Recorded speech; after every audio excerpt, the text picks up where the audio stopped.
दोस्तों, क्या आप लोग बिहार के इतिहास के बारे में जानते हैं? बिहार का इतिहास दरअसल बिहार के इतिहास भारत के इतिहास के साथ साथ ही चला आ रहा है। बिहार का पुराना नाम मगध था, मगर आजकल वो पटना के नाम से जाना जाता है और बिहार के प्रमुख नेता है तेजस्वी प्रसाद यादव और अभी ये बिहार के डिप्टी सीएम हैं। दरअसल 15-20 साल से इन्हीं के परिवार का बिहार पे राज चल रहा है और इन्हीं के आसपास के लोग ही मुख्यमंत्री बनते हैं बिहार में। फिलहाल तेजस्वी यादव एक विवादित बयान के वजह से आजकल चर्चे में चल रहे हैं और पटना का नाम भी इन्हीं के वजह से जाना जाता है। चलिए जानते हैं कि आजकल पटना क्यों इतना नाम से आगे चला जा रहा है और नाम पटना का क्यों इतना ज़्यादा बनता जा रहा है।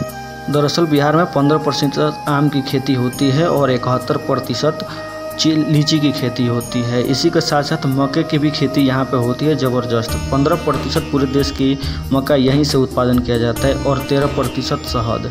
इसी के साथ साथ गन्ने की भी खेती यहाँ पे ज़बरदस्त तरीके से होती है और गन्ना उत्पादन में अपना बिहार लगभग 13वें-14वें स्थान पे आता है। यहाँ के प्रमुख नेता है श्री लालू प्रसाद यादव, जो कि बिहार के लगभग 10 साल तक सीएम रहे हैं और इन्हीं के परिवार से माननीय श्रीमती राबड़ी देवी जी का भी मुख्यमंत्री पद यहीं से चालू हुआ था।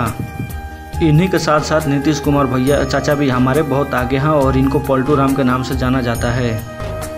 अभी यहाँ पर महागठबंधन की सरकार है, कांग्रेस सहित तेजस्वी यादव भी इसी पार्टी में मिल गए हैं। और पटना के जाने भव्य मंदिर के बारे में, पटना में माँ थावे का भी मंदिर है और यहीं पे माँ थावे वाली निवास करती है। साथ साथ ही बोध गया भी बिहार में ही आता है, जहां महात्मा बुद्ध को ज्ञान की प्राप्ति हुई थी बोध गया के अंदर में, और बोध गया के अंदर में ही महात्मा बुद्ध की ज्ञान प्राप्ति हुई थी। सिखों के 10वें गुरु गोविंद सिंह का जन्म भी बिहार में ही हुआ था और ये भी बिहार के ही थे। आजकल मशहूर टीचर खान सर भी बिहार में ही से ही जाने जाते हैं। हालांकि इनका जन्म गोरखपुर में हुआ था, मगर आजकल ये भी बिहार के ही नाम से सुप्रसिद्ध हैं और जाने जाते हैं।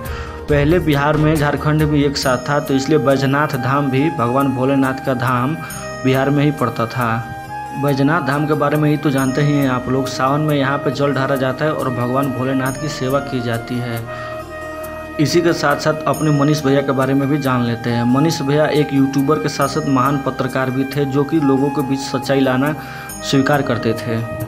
मनीष भैया भी आजकल विवादित बयानों के कारण जाने के लिए। इसी के साथ साथ भगवान राम का भी बिहार से अच्छा खासा संबंध है। दरअसल पुराने ज़माने में त्रेता युग में नेपाल भी बिहार का ही हिस्सा था और भगवान राम का विवाह भी माँ सीता से हुआ था, जो कि बिहार की थी। तो क्या कहना चाहोगे आप अपने इस बिहार के बारे में, अपने नॉलेजेबल जानकारी के बारे में? Like share and subscribe.